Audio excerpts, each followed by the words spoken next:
Hey, everybody, it's Josh. First of all, thank you so much for listening. If you're familiar with the podcast, you're probably also familiar with the fact that Jack and I recorded a bunch of these episodes before we started putting them out into the world. And we have since decided to change the name of the podcast to The Long List. So there could be some references to the old name throughout the podcast. I know I can't really do anything about that, but what I have been able to do is go back and retroactively re-record the openings to these episodes to properly reflect the new name. I think we're kind of getting to the end of when I have to do this, and I could be wrong, but starting, with the next handful of episodes, it'll just be the normal opening to the podcast, and we won't have to have this little intro anymore. But thanks so much for listening again. Without further ado,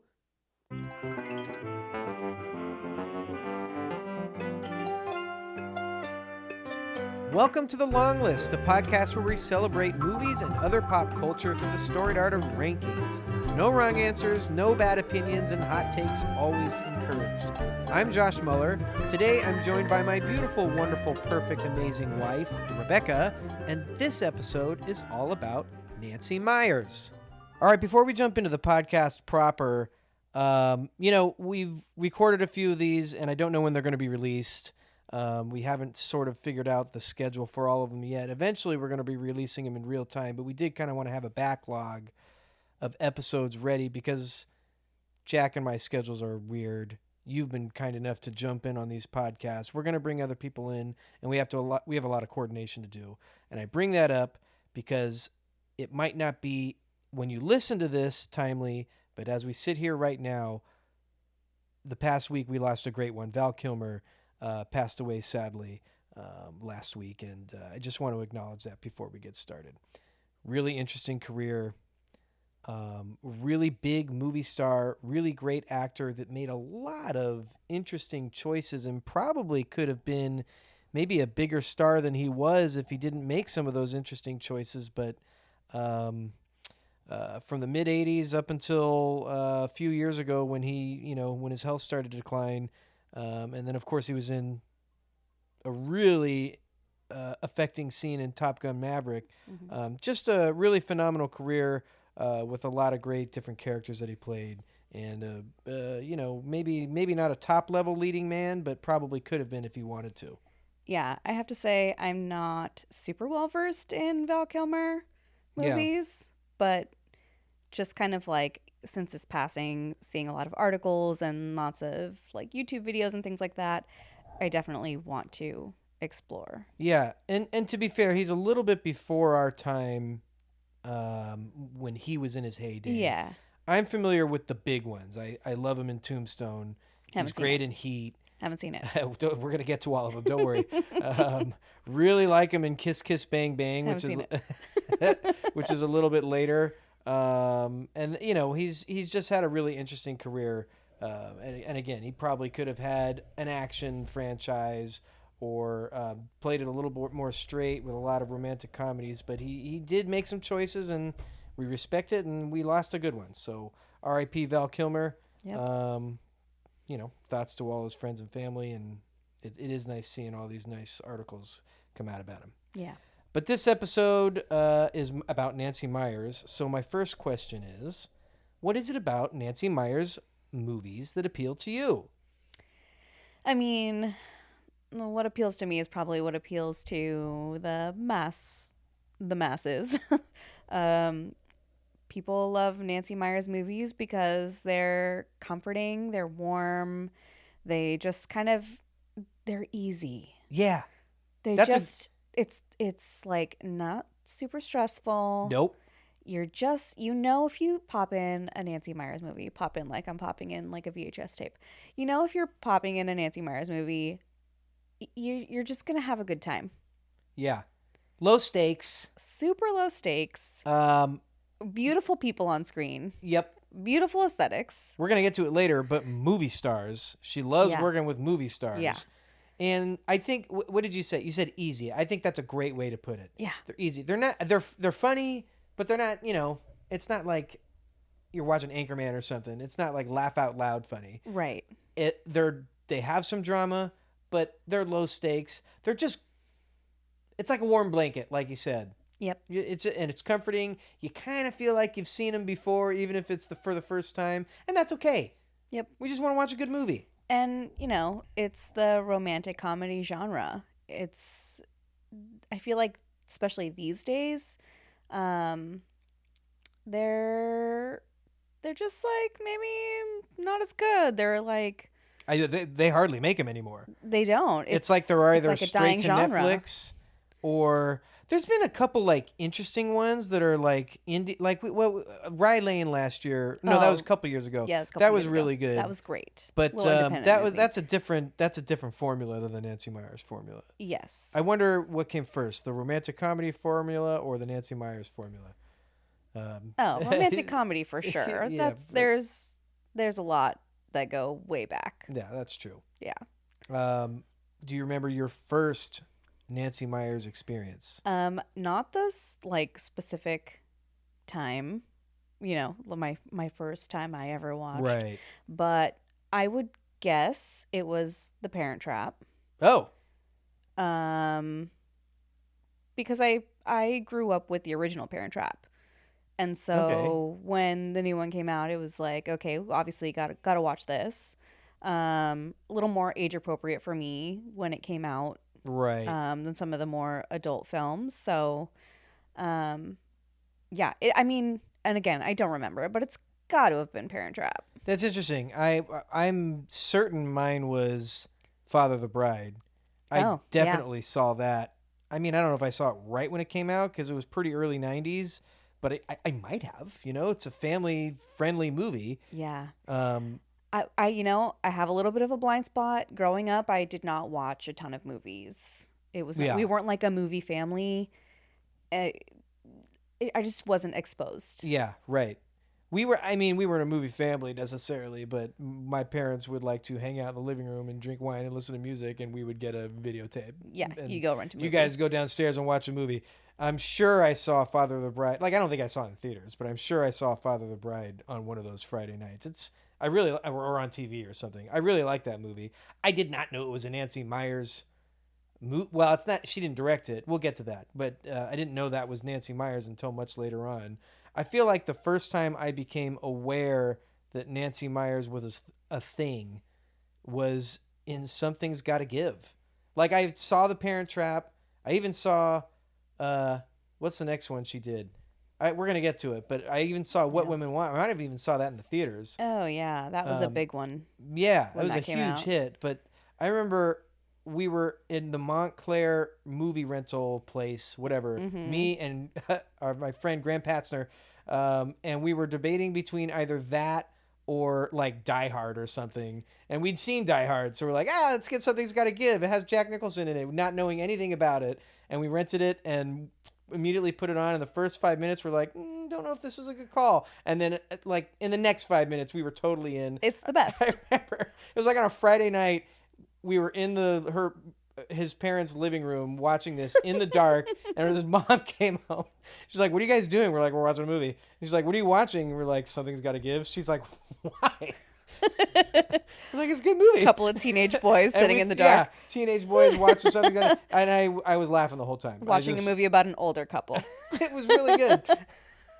So that was the first time I think that I became aware of Nancy Meyers, the entity. Anyway, Nancy Meyers, love her movies. Yep. So, how do we transition to this? Obviously, if you're a Nancy Meyers fan, there's one thing that you talk about first, which Nancy Meyers herself does not particularly like. She does not. It annoys her. Yeah, and I get it. It's the kitchens. However, we got to talk about the kitchens. The kitchens. So let's just get it out of the way, rip it off like a Band-Aid. If you're not familiar with our podcast, we do rankings to discuss certain topics. So we're going to rank our top 5 Nancy Meyers kitchens. And then it's done. Well, it's not done. It's going to come up. But then it's done, and Nancy Meyers, we can go through her career in full, and she'd be proud of us, hopefully. But we're just going to get out of the way and do it quickly. Top 5 Nancy Meyers kitchens. I don't know that we both need to give our full rankings. So do you want to? Well, I mean, yeah, I'll give mine fast. Maybe it'll be different. I'll give mine fast, and the way I think about Nancy Meyers kitchens is like, would I want that to be my kitchen? Well, we should also say you're an interior designer. I So am. Yes. I think your opinion on this is going to be better than my opinion on this. Hey, everyone I got uses opinions. kitchens. I got opinions. Kitchens I'm are just the heart of saying. the home. I'm just saying. We all love them. I'm going to let you I take the love them lead, is what I'm saying. And if in if particular. mine drastically differs, I'll let you know. Okay. My number 5 Nancy Meyers kitchen is from The Intern. Okay. It's Jules and Matt's house. Yep. It's in a Brooklyn brownstone. I took the words right out of my mouth. It's Not really. It's like, okay, coming up with this list, I was like, I don't even really love this kitchen, but It was my number 4. oh, well, there you go. We all have our differences. Uh, like I mean, if this was my kitchen, it'd be fine. But also, I'm just for anybody listening, I'm 4'11", and that kitchen has like 11, 12-foot ceilings, and so everything is very vertical, and it's all open shelving, which is amazing. But like, I wouldn't be able to reach jack shit in there. So, okay, my number 4 is from the movie Baby Boom. That was my number 5. JC Wyatt, she moves to Vermont and she buys a farmhouse, like a dream farmhouse that's falling apart. And it's such a casual but big and just Am I correct lovely in saying rustic kitchen. chic? Very rustic chic. Yes. Farmhouse. My number 3 is from The Holiday, and it's Iris's English cottage, Surrey cottage. It's small. This is like I think the quintessential Nancy Meyers. It's cozy. It Yeah. doesn't need to be flashy or big. It's also funny, that movie, like, that house is small. Yeah. And that kitchen, not real small. It, like, takes up, like, half the bottom floor. Yeah, that's true.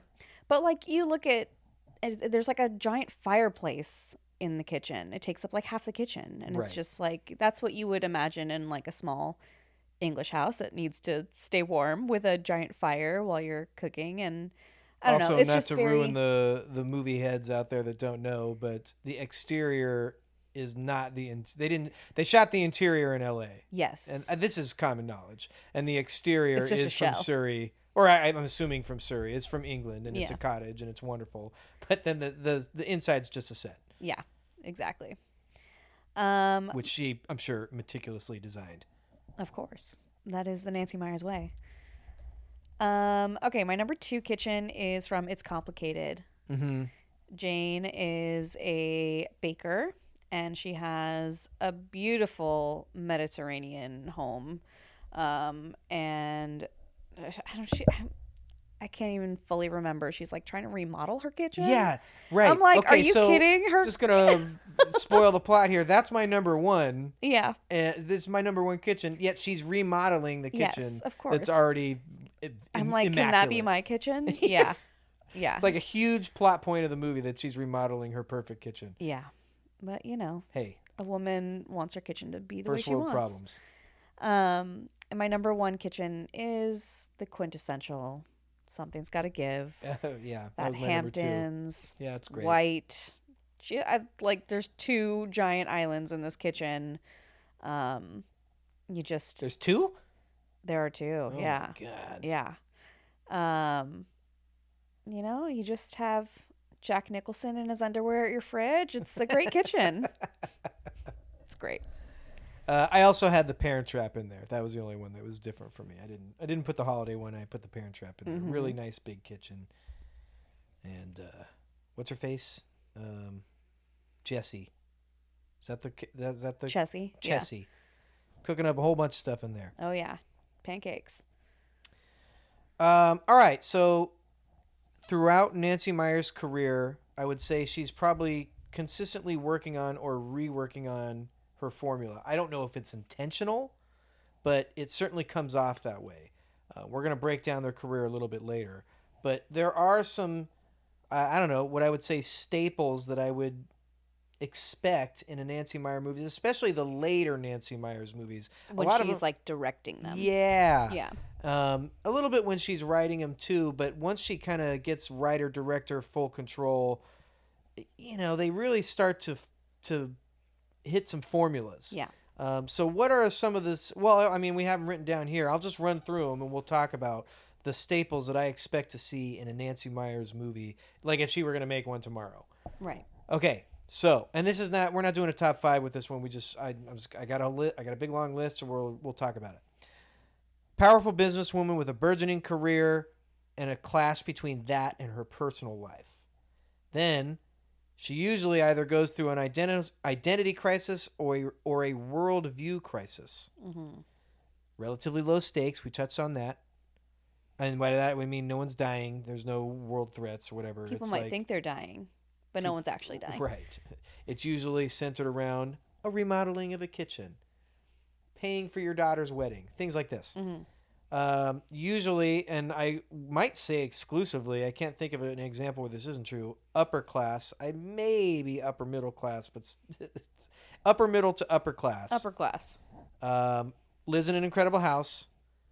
Everyone who has a job in these movies has a job either in a creative field or is like struggling to figure out how to be in a creative field. Yeah. They're all ad agents or sneaker business owners or writers. Filmmakers in a couple of them. Yep. So, I mean, definitely a creative. Cooks.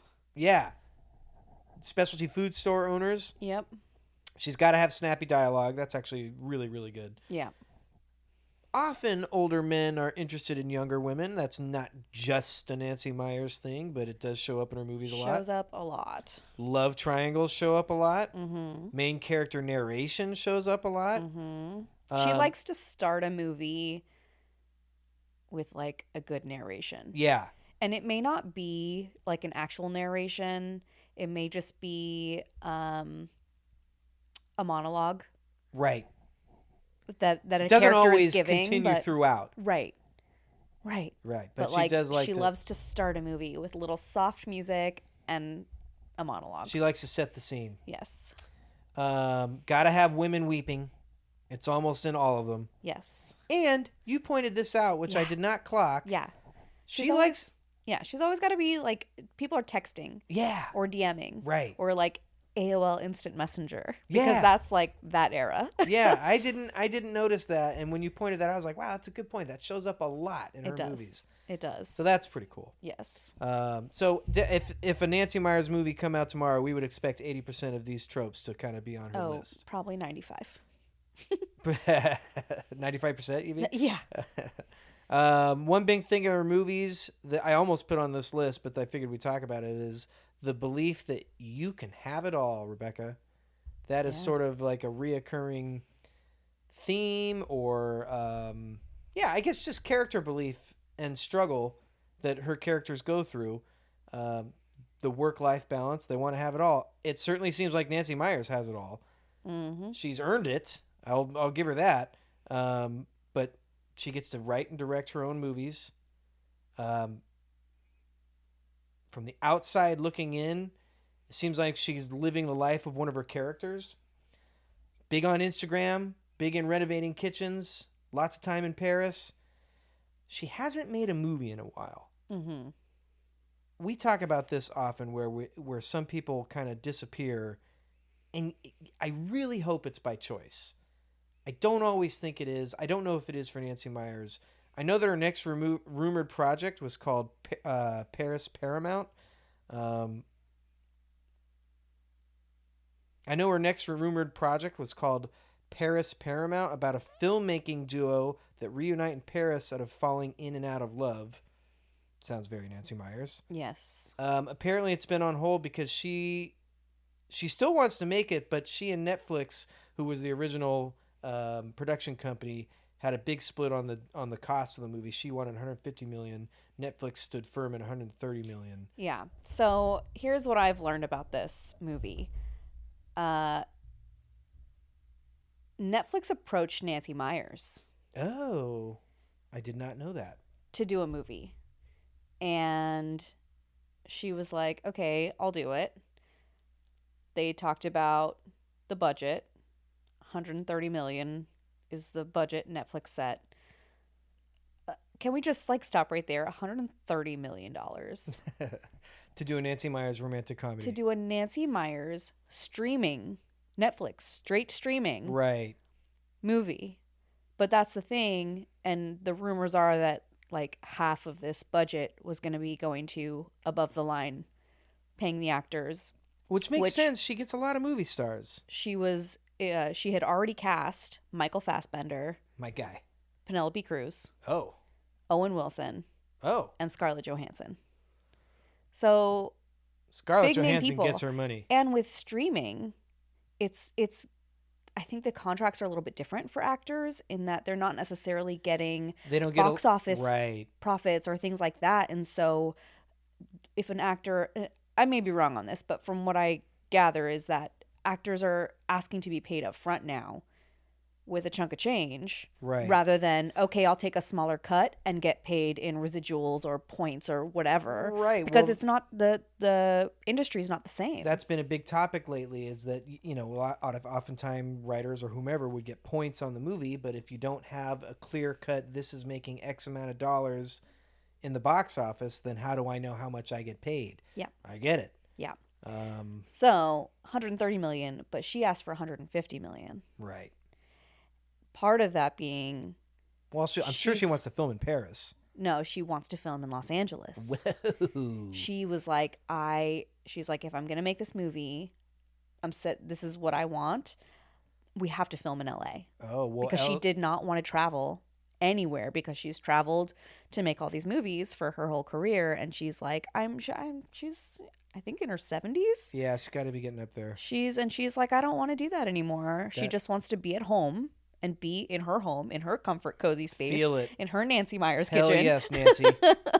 Um, That's interesting. There's been a lot of talk lately about how difficult it is to film in LA, and nothing is being filmed in LA because they don't get as many tax breaks. And, Right. It's cheaper to just go film other places, go to Georgia. which is sad. It is, and this is like a movie based on like filmmakers, Right. and so like the Very Nancy difficulty Meyers. of not being able to make this movie in LA. The last yeah. update I saw was in early 2024, so I don't have high hopes. But Yeah, I mean, okay. Do you think a Nancy Meyers movie is worth $150 million to make? I mean, I have a lot of thoughts on that. First of all, last time you and I did a podcast together, we talked about that new Chris Pratt movie. I don't remember what it's called, and it cost yeah. like $300 million to make. Yeah, And nobody saw it. I don't even remember what it's called. Yeah. So, I mean, first of all, movies cost more now. If you're getting all these movie stars, I get it. Nancy Meyers is a pretty bankable director. That's the thing. She may not get like, she's not necessarily a box office darling, but she's got longevity. Right, and- it's the long game with Nancy Meyers. I mean, the last few haven't hit quite as hard as the previous whatever, but I would say she is a box office darling. But I mean, that was, I mean, Parent Trap and Something's Gotta Give and It's Complicated and What Women Want, those are all big hits. But to be fair, that was, the latest one's like 20 years ago. So I get it from both sides, I guess.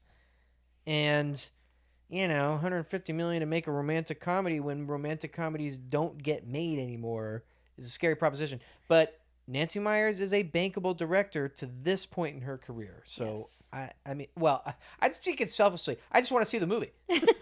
So, whatever. I don't care. It's not my money. Yeah, just give it to her. I also have heard that she's extremely meticulous. I've heard that too. I think that she's like I don't think it's like David Fincher level amount of takes. She may be the David Fincher of romantic comedies. Yes, I agree with that statement. From what I've done a little bit of research, and it sounds like she wants take after take after take after take. She wants it done exactly the way it's written. She does Right. not want improv on her movie sets. That's a lot like Wes Anderson. Yep. And Greta Gerwig too, Yeah. But you know what? They're great writers. and it's like meticulous attention to detail from obviously the set design to costumes Right. to floral arrangements. Like, it just, she's putting so much time and thought and energy into every tiny little aspect of this movie so that it looks and feels the exact way she wants to capture that cozy Nancy Meyers Yeah, thing. it's I forget. I was listening to a podcast. It might have been The Big Picture. I can't remember, but they were talking about how it's like a world building thing. Like she's doing, like Lord of the Rings or like Marvel or whatever it is. She's just building her Nancy Miles. I wish I could cite this properly. I'm not sure that's who said it, but she's building her Nancy Meyers universe. Yeah. And it's a real life universe. It's a real world universe. But she goes through every step of the process to make sure every detail is absolutely correct. And with the takes thing, some actors complain about it. It's not usually the big actors in my experience that complain about it. Right. It's, I don't want to disparage anybody. Never mind. But I'm going to butcher it now. But when you weren't on this podcast, but when we did the David Fincher podcast, his philosophy was like, hey, I've got the lighting crew in here. I've got the stage crew in here. I have the camera crew, the whatever. This is like $150,000 a day. I'm not trying to get everybody out of here by lunchtime. I'm gonna make sure we get it right, and if that means me doing 15, 18, 25, whatever takes, sometimes more in the history of David Fincher, sometimes more in the history of Nancy Meyers, based on what I've heard. Yeah. Like, we're gonna make sure we get it right. Yeah. So, I respect it. Yeah. Also, she's not asking me to do it. So you do easy you, for Nancy. me to say. We're taking one shot at this podcast, and that's it. Anyway, I hope we get to see the movie Paris Paramount coming to theaters, possibly never, but Come on, I want to see it. Come on, that's Netflix. never coming to theaters. Well, I mean, it's not Netflix anymore, so maybe it will come to theaters. You never know. That's true. Anyway, before we dive into her career, we're going to take a little break. You into that? Yeah. All right, we're going to take a quick break. We'll come right back.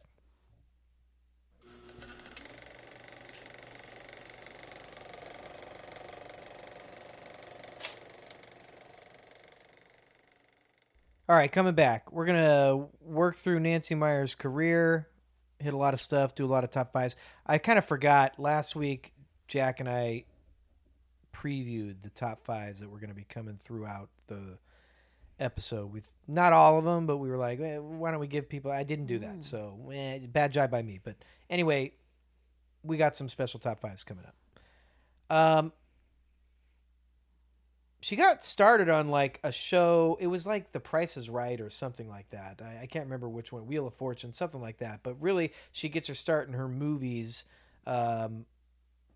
working with Charles Shire, her longtime collaborator.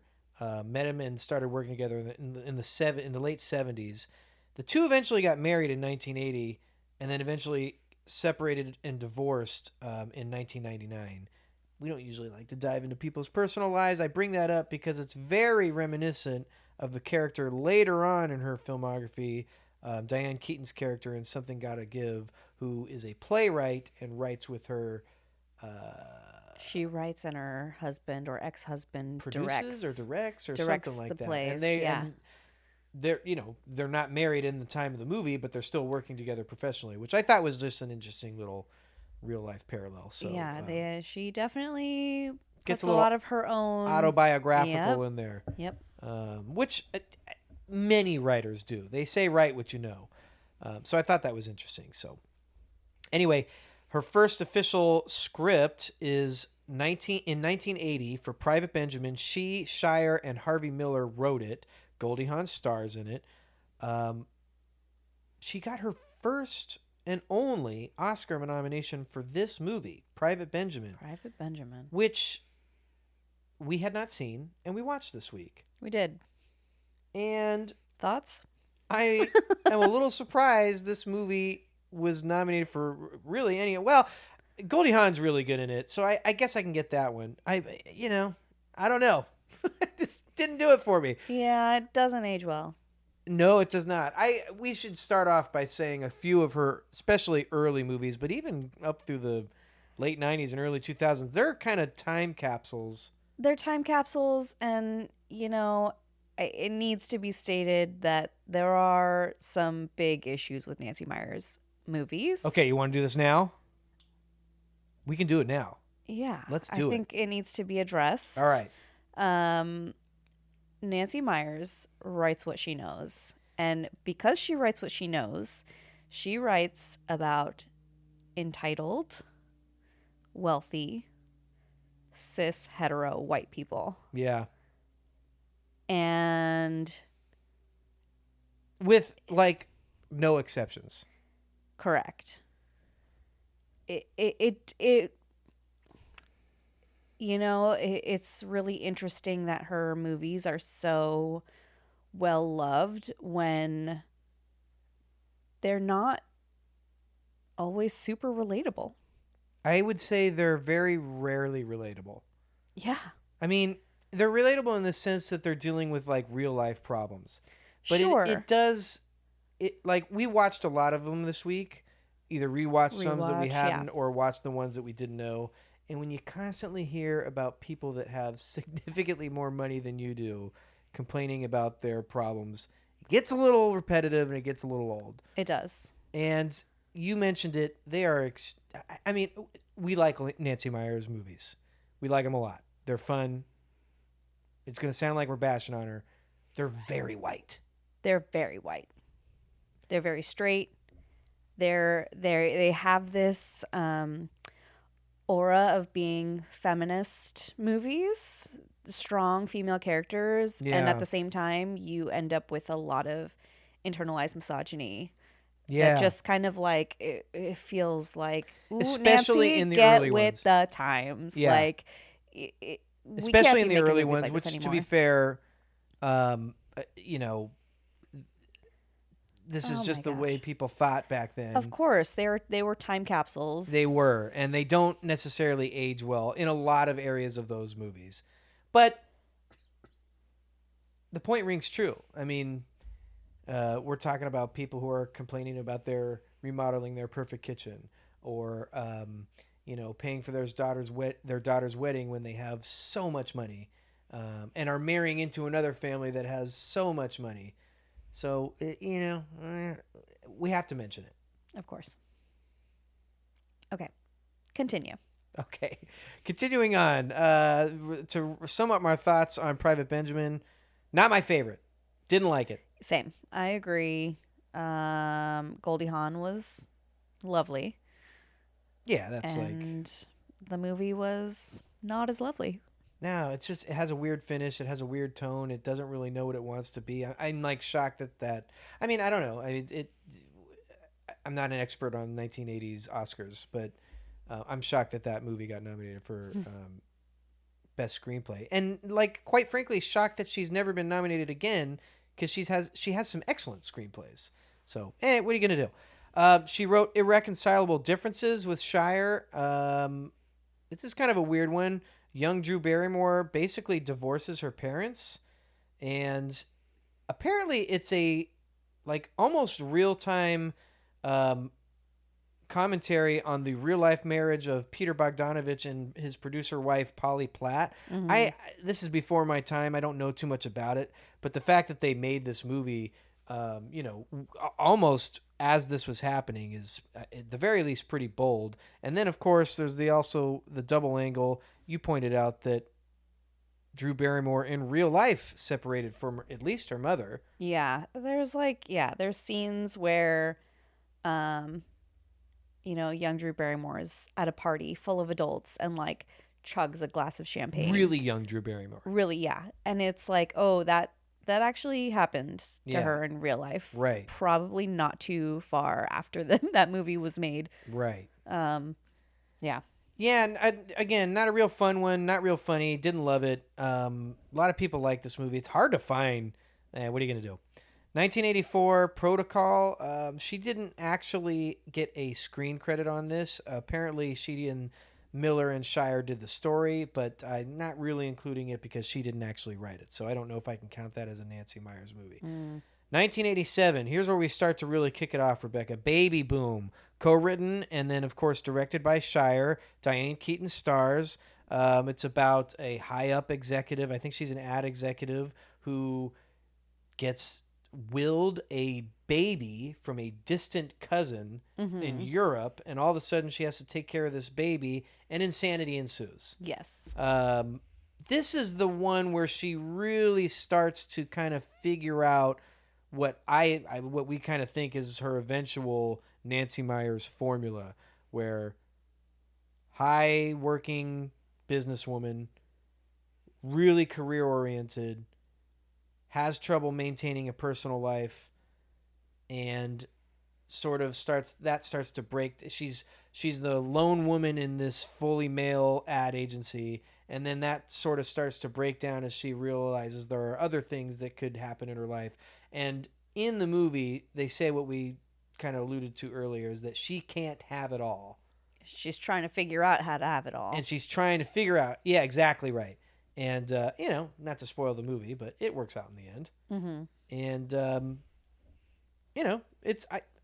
I didn't love it, but I thought it was a good movie. Yeah, I enjoyed it. I agree. This is we haven't seen all of the early ones, but this is the one where I was like, this feels like a Nancy Meyers movie. I had a good time watching it. I laughed. And there were a couple of the staples that we mentioned before that popped up in this one. Yeah. A couple of really big plot holes and things that we were like, wait, what? But yeah. Well, what are you going to do? What are you going to do? It wasn't perfect. It was also extremely dated. Yes. Both in tone and in some of the content, where that's where I wouldn't even say closeted misogyny. It was just fully out in the open. And, it's 1987. I'm not going to blame Nancy Meyers for that. Typical racist tropes. Just yeah. There were some off-putting things. Yeah. If you haven't seen it, at least it's a good movie. It's fun to watch. Be prepared for some of those things. Couple cringe moments. One thing that she definitely does, I would say Diane Keaton does. I don't know if it's a Nancy Meyers thing yet, or if this kind of starts it or whatever. There's a big character meltdown in this movie. And this happens over and over and over again in her movies. Did you want to do this one, or am I doing this one? I can do this one. Okay. I have a list, so I don't think I'll tell you my list, and you can just I'll fill in the blanks. If I forgot any. Yeah. Okay, go ahead. Top 5 character meltdowns. Yes. Okay, so number 5, I started with the breakup scene in in the beginning of The Holiday. It's Cameron Diaz as Amanda Woods. Ed Burns, she's like kicking him out of the house. She's like accusing him of sleeping with his secretary. Heart palpitations. She's like, she's having like esophageal spasms. Oh, that's what it is. And she's like, throwing his clothes over the side of the balcony of her house. My favorite part about that is like, just admit that you do it. And he's like looking at the gardener, and he's like, the gardener's like, no, don't no, do it. don't say anything. Don't say anything. Fine, I slept with her. And then like following that, where she like fake cries to like try to get herself to cry because she can't cry in the movie. It's pretty rough. We're gonna get to The Holiday. It's kind of a little bit of an overacting moment, but yeah. Okay, number 4 is a classic. It's Meredith Blake from The Parent Trap.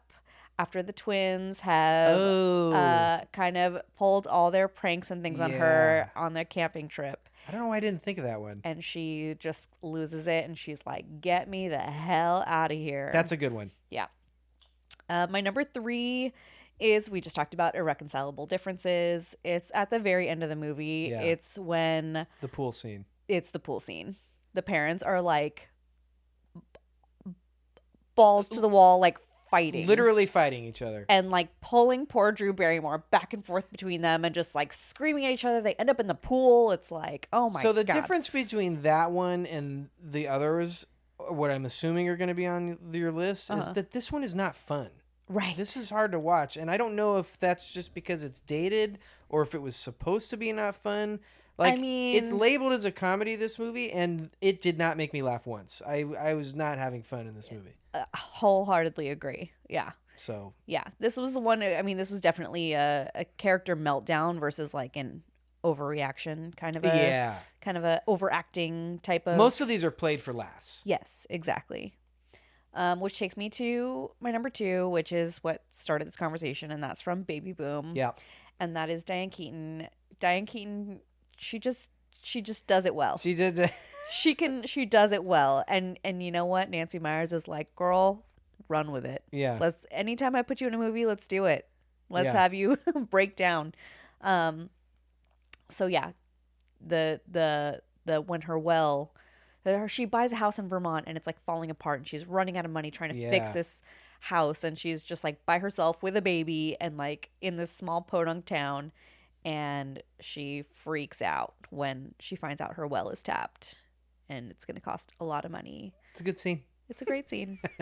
Makes and me then laugh. number 1 from Something's Gotta Give. Yeah, it has to, it's it's the gotta be. Erica Berry writing her script, and she's sobbing at her computer, which whilst is writing, and then eventually it turns into laughing. yes, And it's which I learned is also autobiographical.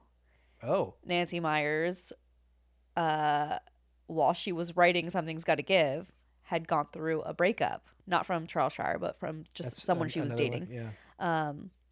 And was like doing the same thing at her computer, like sobbing at her computer, and she wrote it into the movie script. That's great. Yeah. I had 2 that you didn't say. Okay, what are they? Jack Nicholson's second /fake / misdiagnosed heart attack scene Yes. in Something's Gotta Give, and the hot dog buns in Father of the Bride, where Steve Martin goes to buy hot dogs and hot dog buns. That was my number 1. It's pretty good. That one's good. I forgot about that one. My favorite part is you're not going to screw, what is his name? George Banks? Is it George? Whatever. You're not going to screw, I'm going to say George. George Banks here. He goes, the clerk goes, who's George Banks? Me! It's really funny. So that was good. That was my number 1. The hot dog companies talk to the bun companies. His facial expressions in that scene are really funny. I love a good Steve Martin comedic moment. Me too. Okay, moving on. Speaking of 1991, that's the big one, Father of the Bride. So we should be clear, she has not started directing these.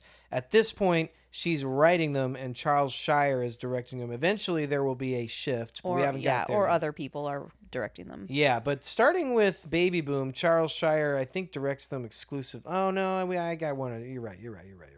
Anyway, Father of the Bride, big one. Huge hit. Yes. Movie star performance. Not a woman leading character in this one. Yep. Which is a little bit straying from the path, but definitely a family-friendly comedy. It's a remake. It's really, really good, and it was a huge hit.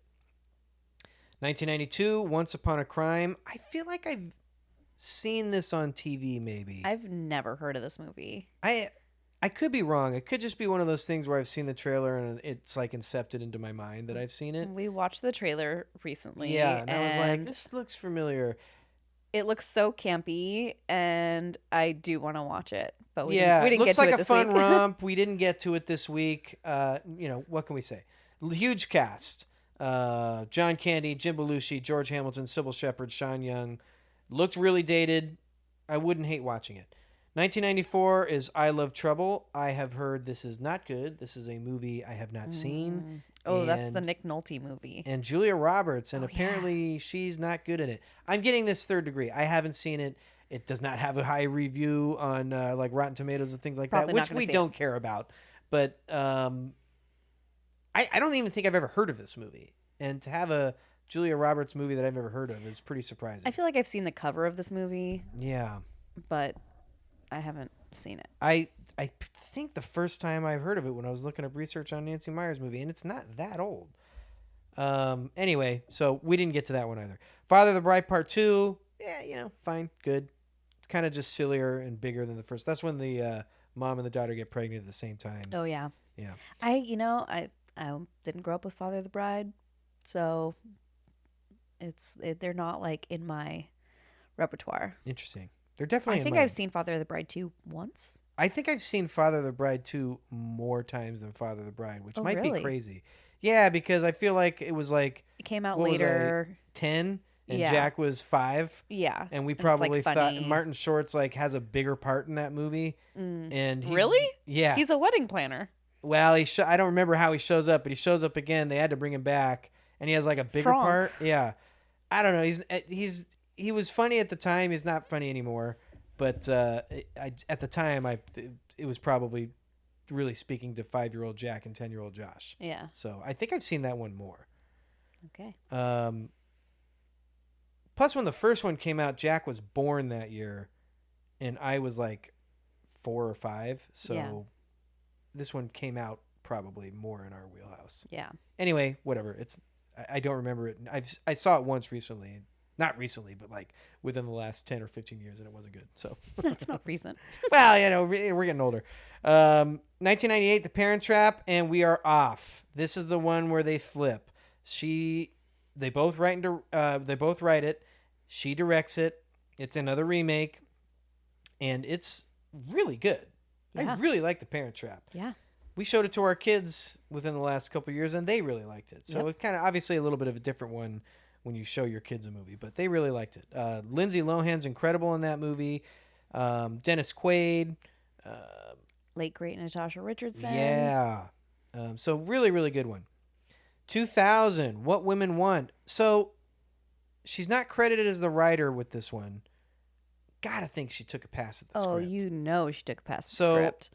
I'm not going to say she wrote and directed this one, but, she didn't write it? She's not the credited writer? She's not credited as the writer, but she Interesting. directed it, and she's Man, Nancy she Meyers. took that script and I know. was like, I don't need the credit on this one, but Let me here's my fix script. this. Yeah. This is an interesting one. First of all, it stars Mel Gibson. Don't always love going back to those days. But he was of the times. Extremely of the times. Yeah. Not only as an action star, but popping up in like a rom-com. Oh, absolutely of the times. Yeah. Since then, been not so good. canceled, and we don't really have to go into that too far. But it's also it's a weird movie where he's able to hear what women think, and then he's like treating himself like a god because of that, and trying to weasel his way. Sabotaging all the women around him. It's just weird. And then eventually, whatever, he's learns his lesson and becomes a good person. I don't buy it. There's some good scenes in it, but it doesn't totally work for me. Huge hit. There are also some funny scenes in that movie, which we're going to jump in now, because I didn't know where else to do it. And Okay. I figured might as well do it in a movie I didn't really want to talk about. Okay. Top 5 funniest scenes in Nancy Meyers movies. Take it away. Me take it away. Yeah. I'll take it away. So I mentioned that there are funny scenes in this movie. I really do like the scene where Mel Gibson is hearing Bette Midler's thoughts. She's like a yes. therapist. Yes. She's like, you can't hear what I say. He's like, why don't you pick a number? And like she goes, She keeps changing it. Yeah. And then they basically have a conversation without her talking. It's really funny. And Bette Midler's in like one scene in that movie. Isn't she like guess my age or something like that? Yeah. Or he's he's like, what's your age? And she thinks like 51, and she says 47. He goes, I won't tell. Yeah. It's pretty funny. Yeah. It's a good scene. The Robert De Niro massage in The Intern. That got me to laugh. Yeah. That was Which funny. one? There were a couple. For me, it was the first one when he gets a little excited down under, and his coworker hands him the newspaper to cover. And then she leaves, and he reaches out with the 2 fist bumps on the side and fist bumps his young coworkers. I thought that scene was really funny. I was laughing out loud. Yeah. Stoned Meryl and Steve in It's Complicated. Yes. That was funny. Yes. Um, Apparently, that scene is why the movie got an R rating. Oh, really? I didn't even know it was rated R. It doesn't feel like a rated R movie. Only because they're smoking pot. Come on, rating people. I'm saying. That's ridiculous. All right, well, what are you going to do? I'm glad they didn't take the scene out. Yeah. Because it's a funny scene. Yeah. And Steve Martin is hilarious in that scene. They all are, but Steve Martin's hilarious in that scene. So it's funny because in that movie, he's playing everything really straight. He's Yeah. like not very funny. He's not very but he Steve gets Martin, to come out but- and be goofy when he's stoned, which is, I mean, you got to have Steve Martin do something funny on a movie. So Yes. it's really funny. I have Jack Nicholson pretty much doing anything and something's got to give. Yes. I wrote down the hospital gown scene where he's walking around and he's all drugged up and his ass is hanging out. It's so funny. Yes.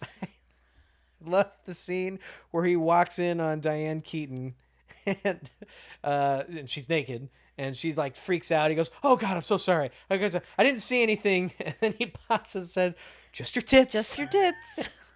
Gets me every time, and I can't not think that that's Jack Nicholson saying that. Like, I don't know if it was. I mean, it must have been written that way because she's meticulous. Yeah. But in my mind, Jack Nicholson said that. Right. So it's just really funny.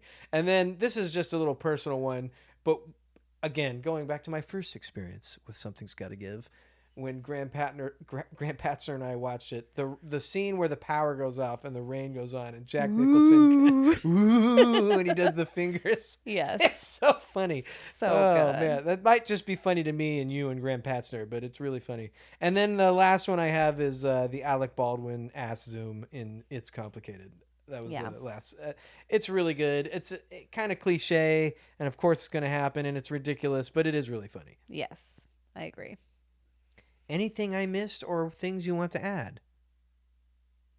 No, I can't think of anything right now. The thing about her movies is like it's not like haha funny. Right.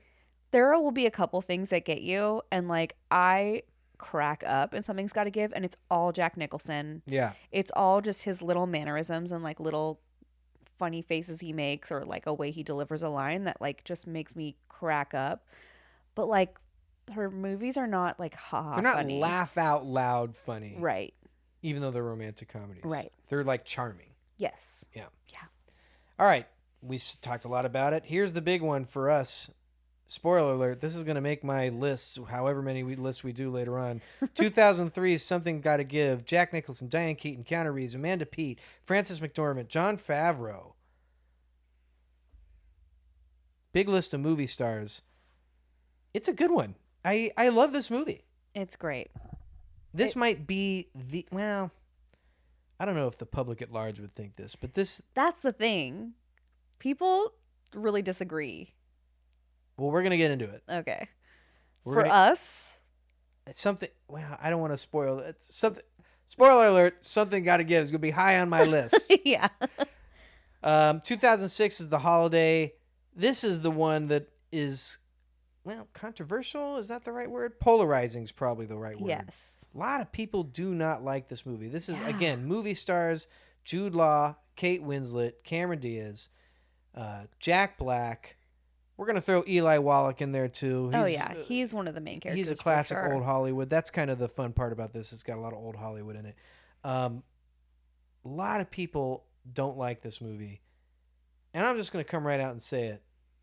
All the quibbles and the nits to pick and whatever you want to say about this movie, they're all true. Oh, yeah. And I don't care. Yes. Nothing anyone says about this negatively about this movie is wrong, and I don't care. I like this movie. Same. A lot of people don't like that Kate Winslet, one of the most beautiful women on the planet, ends up with Jack Black. That is true. People rip on Jack Black in this movie. Yeah. Hot take, I don't have a problem with him in this movie. I understand that people are like, oh, he's like not quote unquote good enough to end up with Kate Winslet's character. First of all, that's pretty shallow. Yes. Shout out to Shallow Hal, also with Jack Black. But like, they could have got a better looking movie star. They could have, but like he's charming and he's goofy. Yeah. And like, I don't know, I've heard people talk about how he's annoying. Oh, he's like going to Blockbuster Video and like singing theme songs in the store, and I'm like, that's low key. That's what my husband does. Sorry, Josh. Hey, what are you gonna do? So like that doesn't bother me in the slightest. Well, what I don't do is do that while I'm also dating another actress, and then leave dinner to go with that other actress. Yes, I know. And try to, there are issues. Some things. There are issues. But the chemistry is there, I think. Yes. I also do not like Cameron Diaz in this movie. And I think she's not the greatest actress. I think she's actively bad in this movie. And I still don't care. Because you know what? She's acting with Jude Law, who's at the top of his game. The top. And even I think he's the most handsome person alive in this movie. Yeah. Just, wow. So it's a, what did I say? Controversial? No, I said polarizing. It's a polarizing one. It is. And, we're not going to solve the holiday wars in this podcast. We like it whilst recognizing its flaws. Yep. Also, my guy, Eli Wallach, is probably the best part of that movie. Oh, For those who don't know, he's the little old guy. He's in all kinds of movies. He's probably best known for being Tuco in The Good, the Bad, the Ugly back in like the 60s. Yep. But he's really funny and really good in this movie. And I don't know. It's worth it for him alone. Yep. 2009, It's Complicated. Meryl Streep, Alec Baldwin, Steve Martin, early John Krasinski. This is another one that people really, really like. It doesn't quite get there for me. I do like it. But, like, everybody's just kind of nasty to each other the whole time, and everybody's cheating on each other. Love triangles, we talked about it. Mm-hmm. What are your thoughts? I agree. This movie doesn't do it for me. I think because Something's Gotta Give came out earlier and was such, like, a staple movie for me, I was really excited for It's Complicated, and then was just kind of let down. I love all the people in this movie. Yeah. Alec Baldwin, maybe not my favorite. And in this movie, he kind of plays the typical Alec Baldwin character. It's just like, okay, I've seen this from you, Alec Baldwin. Can we do something a little bit different? But, like, it doesn't hit for me. Yeah, I can't really put my finger on what it doesn't hit because, like you said, I like all the people in this movie. I like this movie, but I don't like it as much as my mind has calculated I should like it. If whatever that, based on all the part, the sum is not greater than the parts that are in it. Yes. I don't know if I said that right, but hopefully I did. 2015, we got The Intern, Robert De Niro, Anne Hathaway, Rene Russo. Good movie.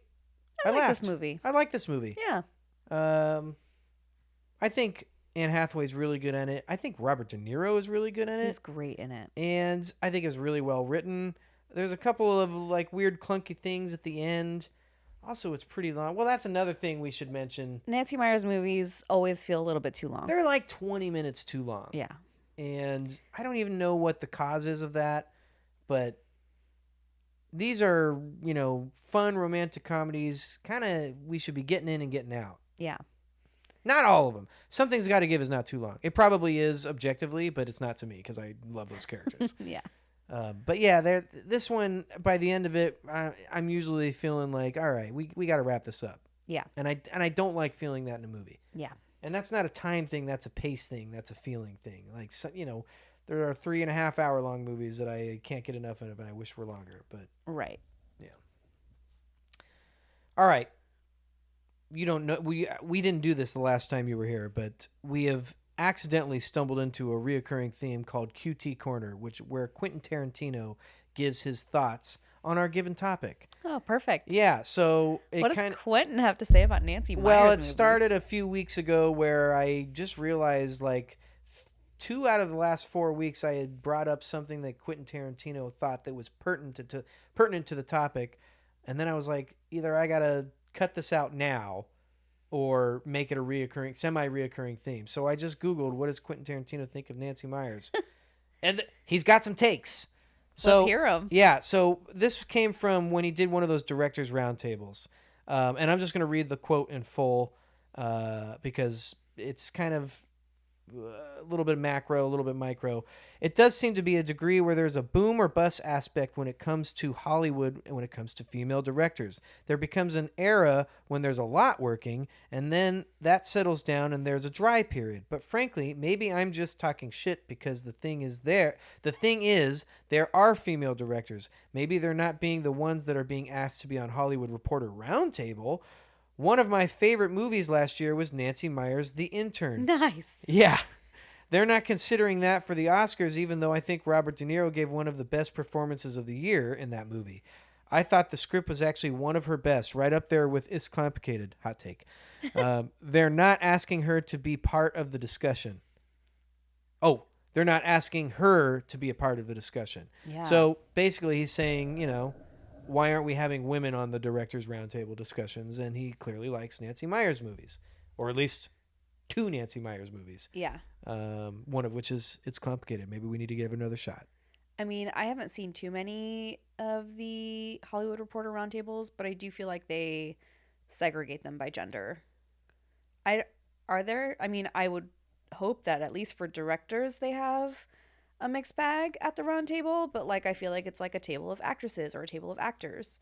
Oh, well, actors and actresses, yes, they do separate that. Yeah.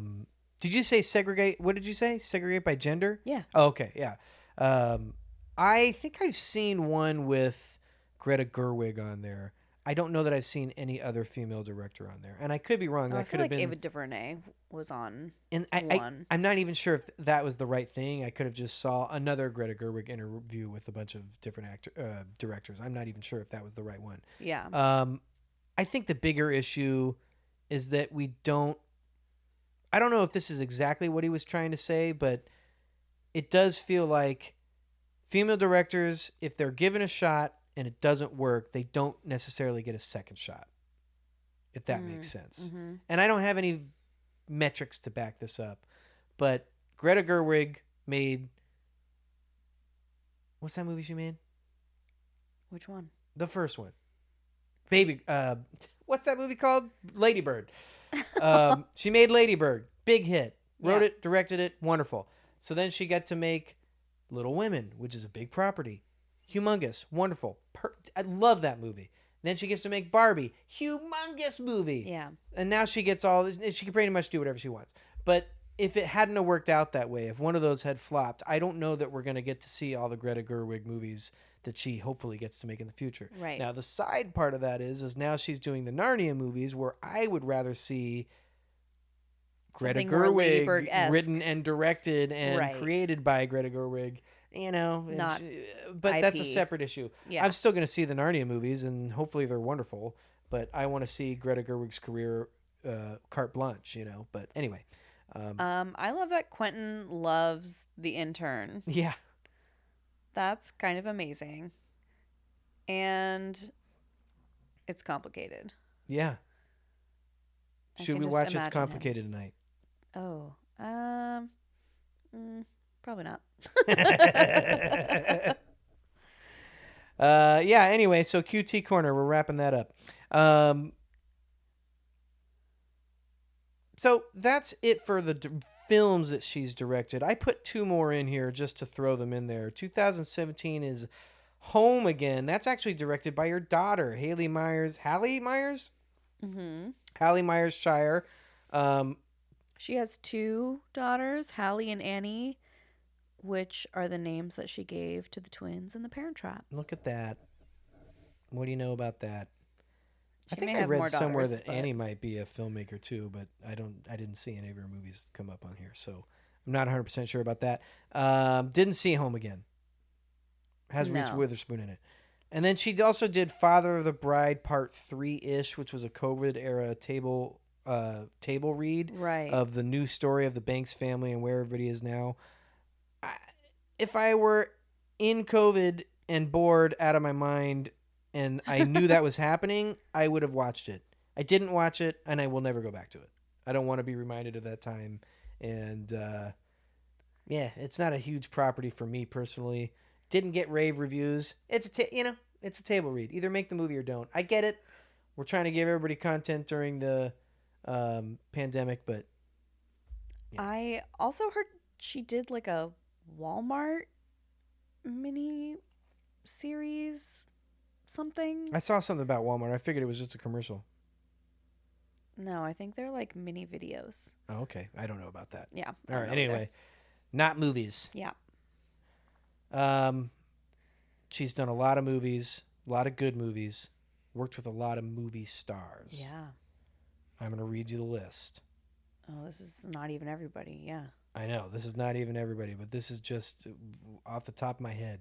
Dennis Quaid, Lindsay Lohan, Mel Gibson, Marissa Tomei, Martin Short, Helen Hunt, Jack Nicholson, Meryl Streep, Diane Keaton, Keanu Reeves, Steve Martin, Jude Law, Frances McDormand for like 2 minutes in one movie, Kate Winslet, Cameron Diaz, Jack Black, Alec Baldwin, Robert De Niro, Anne Hathaway, early John Krasinski, and Rene Russo. That's wild. That's wild.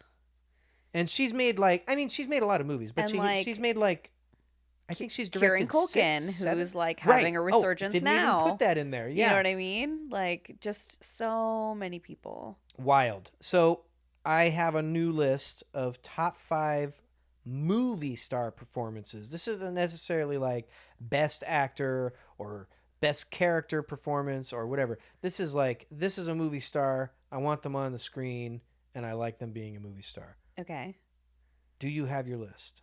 I can go first. Or take it away. You go first. I'm going to take it away. I got number 5, Meryl Streep. She should probably be higher than this. She's definitely higher on the movie star ranking. But I don't like it's complicated that much. So, at least as much as the rest of the world seems to. Next, I got Robert De Niro. Really good in The Intern. I really like it. He's great. Then I have Lindsay Lohan, who gets the bonus for playing 2 different characters in the movie. She's fantastic. Yeah. Number 2, I have Diane Keaton. You can take your pick. I'm obviously going with Something's Gotta Give. Yep. And of course, my number 1, because I can't get enough of him in this movie, is Jack Nicholson from Something's Gotta Give. Yeah. And if you're paying attention at home, you can probably tell where my end lists are going to be going. My end rankings. Well, I mean, to be fair, there's not that many movies to choose from, so. There's a lot of movie star performances to choose from. There are. And my list is so similar to yours. All right, just give me the differences. I mean, numerically, they're different. I don't have Meryl Streep in there. Fair. I put Jude Law.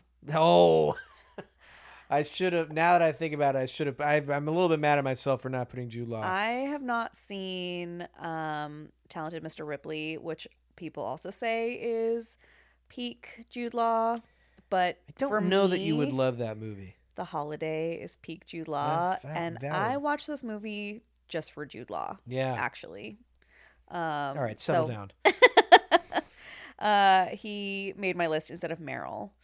Diane, yep, is on the list. Robert De Niro in The Intern is just such a fabulous performance. I really love him in this movie. He's so good. And he's so like different than what you expect from Robert De Niro. Yeah, and that's what I love too. It's like atypical Robert De Niro. Jack Nicholson, of course, because it's Jack. Ooh. And I put Lindsay Lohan as my number 1. I think that's fair. This was her breakout. I think it's fair. She was 12 years old when she made that movie, and she carried that movie playing 2 roles. Yeah. It put her on the map. And she stayed there for a while. And that movie would not having be a the comeback same if without Lindsay Lohan. I totally agree. I mean, I'm a Jack Nicholson guy, and he's wonderful in that movie. I have no qualms. Yep. All right, that's the breakdown of Nancy Meyers' career, a fabulous career. We are going to take a break before we get into the big top 5, so we'll come right back.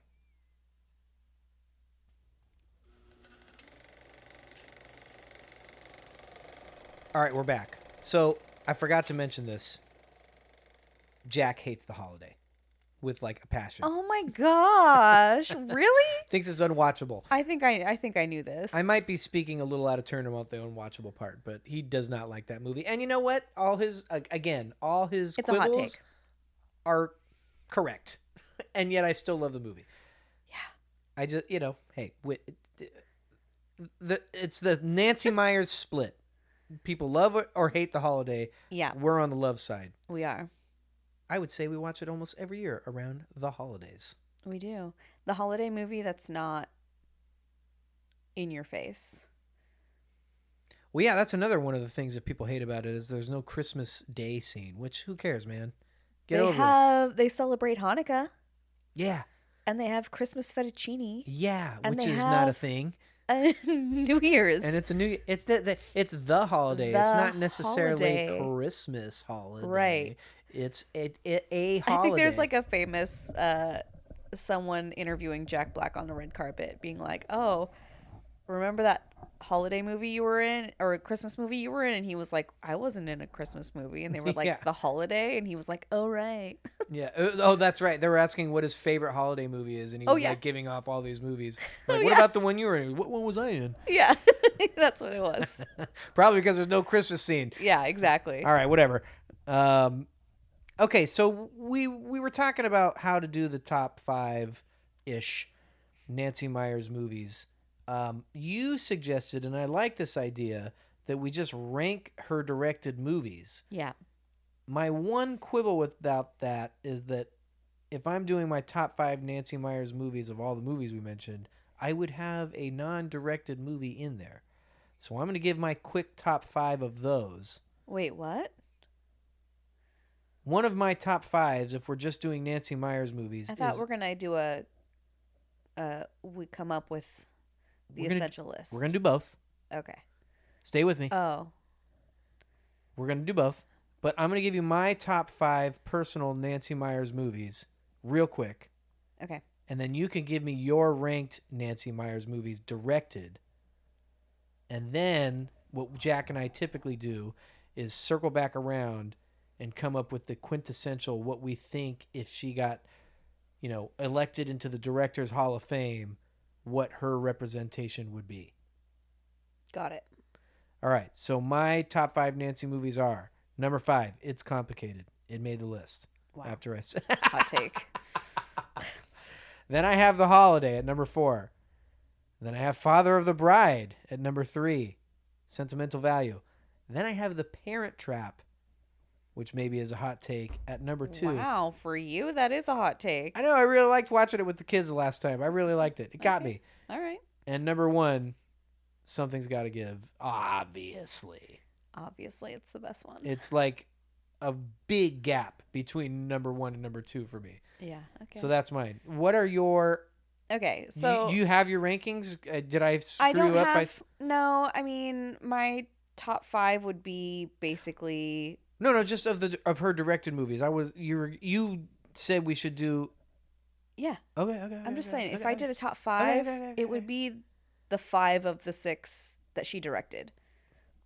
I don't have any, non-Nancy Meyers. Well, what's the number 6 movies. that doesn't make the list? It's Complicated. Really?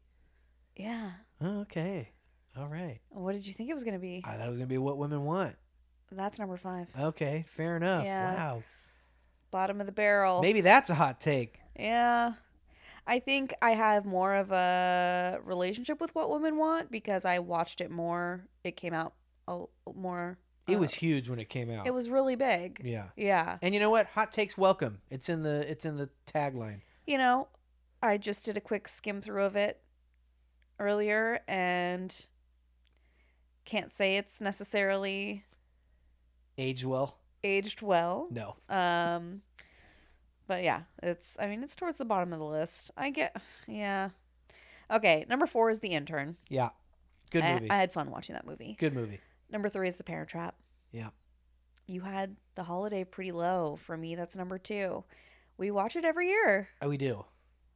But you'll probably notice I'm not the one saying, let's watch The Holiday. Right, yeah. And I do like the movie. I want to make it clear. I like it. I enjoy watching it with you. I'm not the one queuing up The Holiday every Christmas. That's true. I queued up Scrooge this year, and you were like, why are we watching this? This does not make me feel good. I love that movie. And then the number 1. It's gotta be. Something's Gotta Give. All right. I love it. That's my most watched. Oh, by far. Even though I watch The Holiday every year. Oh, well, you know what I mean? No, actually, I think The Holiday would probably be our most watched because of No, I watch Something's Gotta Give more than once a year. Do you want to fight? Let's go. Okay. I'm going to start keeping track. Where's my Letterboxd account? Let me check know. my diary. Yeah, we haven't tracked that. All right, this is going to be a little bit more difficult. Okay. And possibly some more debates. So now we're doing if Nancy Meyers retired, which, I hope she's hasn't. Like semi-retired. She's semi-retired. She I want to get that new retired, movie. and then Netflix was like, hey, want to make a movie? Just kidding. Yeah, right. We'll give you 130. I want 150. That was my Nancy Meyers impression. Spot on. Yeah. So if she gets elected in the Directors Hall of, which she should, in the Directors Hall of Fame tomorrow, what are her movies? Are we including this as a writer slash director? Okay. Yeah. So all movies that. Yeah. Okay. Associated with Nancy Meyers. Nancy Meyers attached. Right. Yes. I agree. Yes. Okay, good. I don't know how we rank this. Are we ranking, or are we kind of... I mean, we could try to rank it. Jack and I usually try to rank it. Okay. Are we starting with number 1? I think we should work from the top down, yes. Okay. I don't know that this would be number 1, and feel like we'll make some cuts and then come up with the final. Something's got to give's got to be in there. I think it's got to be in there, but I don't know if that's number 1. Okay, so let's just get what has to be in there. Okay. Something's got to give, got to be in there. Yes. The Holiday. Oh, no? Let's just work. I just think so many people don't like it. But then again, it's popular and it's on every Christmas. Yeah. Let's leave it in for now. There's not that many. People love It's Complicated. Yeah, I think it's got to be in there. And people really, really love The Parent Trap. I think it's got to be in there. I think... And I have a pick for that last spot, and I wonder if it's the same as you. What is it? Private Benjamin. I was thinking it was either that or The Parent Trap. We just said The Parent Trap. No, we didn't. We did It's Complicated, Something's Got to Give, The Holiday, and... Parent Trap. Oh, am I tripping? Yeah. Oh, what about Father of the Bride? No, yeah, that's... Oh, maybe when you said Parent Trap, maybe I heard Father of the Bride. I think that's what happened. Yeah. So right now... Rewind the tapes. Right now, it is almost midnight as we're recording this podcast, and I have It's not past been my drinking, bedtime. but I am starting to get a little loopy. Okay. Okay, we have Something's Got to Give in there, but like, is that Yes. an all-timer? Yes. It's got to be in Okay, there. here's what I think has to be in. I think Private Benjamin has to be in. Really? I do. Because she got nominated and because it's her first? It put her on the map. I think... You think... Okay. I refuse to eliminate Something's Got to Give. I think it's her best movie objectively, and it's my favorite, and this is our list, and it's both of our favorites. It's got to be in there. Okay, that's number 1.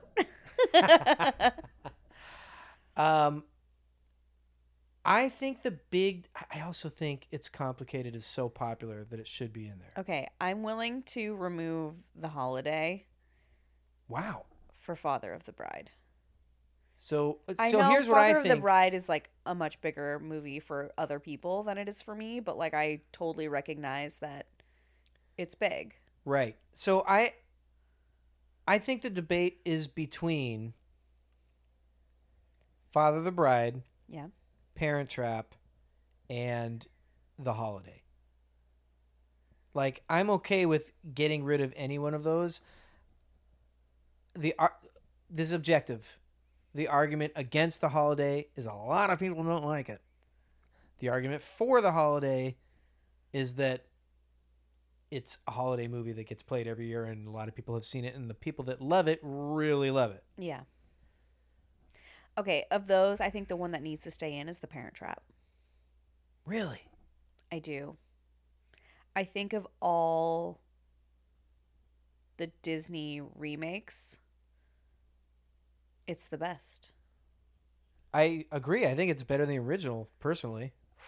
Yeah, I know I know who I'm talking to. I get it. I get what you're saying. But I do think it's better. You do you, boo. I will. Okay. It's also of a certain age a very formative what did I just say? A very formative film, especially for young girls. Mm. I mean, not young now, but at the time. Mm-hmm. So if you're saving, I'm now trying to say Saving Private Ryan. If you're saying Private Benjamin has to be in, yeah, I don't it's at disagree. Like number 5 though. That's fine. Okay. I get what you're saying. Put her on the map. She got nominated. Yeah. Also, I looked up the nominations that year for writing screenplay. I've heard of one of those movies. Yeah, I haven't heard of any. Fame. I've heard of Brubaker. Brubaker, I have not heard of. Melvin and Howard is what won. Yeah. Never heard of it. Me neither. And then Mon Oncle d'Amérique. Don't know it. I'm guessing it's French. I hope so. Yeah. So we'll say it was a slow year for screenwriting. 80s are a weird time, too. And that was original screenplay. Correct. Yeah. All right. Private Benjamin's in. You've convinced me. Okay. I think Father of the Bride has to be in. Okay. I'll give you that. If you're saying Parent Trap has to be in, Yeah, I am. then that means The Holiday's out. That's fine. But you think it's complicated and something's got to give?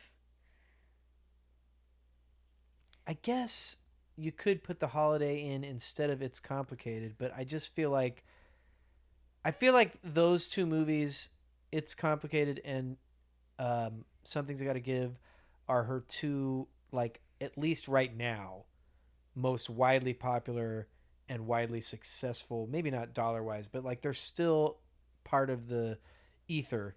Maybe not for, like, people under the age of 35. Yeah. But we're talking Nancy Meyers movies, so I don't think we're talking about people under the age of 35. I was talking to one of my sisters who's 22 and was talking about Jack Nicholson, and she was like, "Who's that?" Oh my God. Well, I mean, again, he hasn't been in a movie in a long time. Anyway. It's true. So what would you say? Private Benjamin number 5? I think Private Benjamin number 5. If we're getting rid of The Holiday, I would say Parent Trap number 4.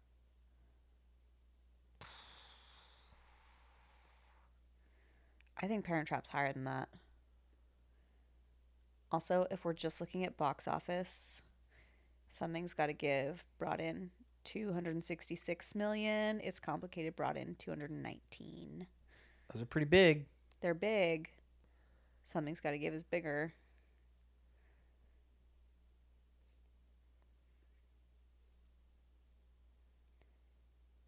Yeah.